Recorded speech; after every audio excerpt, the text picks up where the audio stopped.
Lumakas pa nga itong si Bagyong Opong at huling nakita ang kanyang sentro sa layong 880 kilometers silangan ng northeastern Mindanao.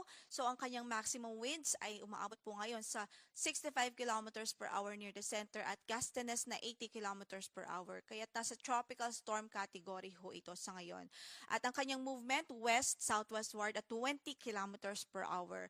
So sa kasalukuyan, itong bagyo medyo may kalayuan pa po sa ating landmass. So wala pa po itong direktang epekto sa ngayon sa atin, sa anumang bahagi na ating landmass in terms of winds o in terms of severe winds at mga pag-ulan.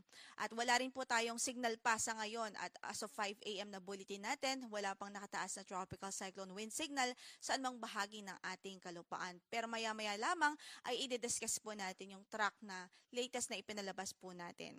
At maliban po dito sa bagyong si Tropical Storm Opong ay magbibigay din ho tayo ng karagdagang impormasyon sa bagyo na nasa labas ng ating PAR. Ito po si formerly Nando. So ang kanyang sentro po ay huling nakita sa layong 760 kilometers kanluran ng Basco, Batanes. Taglay pa rin ho ang lakas ng hangin. Umaabot sa 185 kilometers per hour near the center at gustiness na umabot po sa 230 kilometers per hour.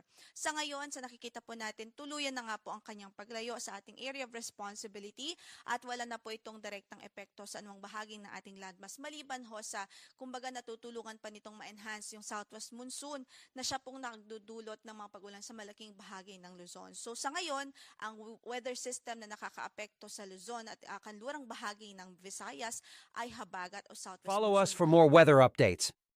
Follow us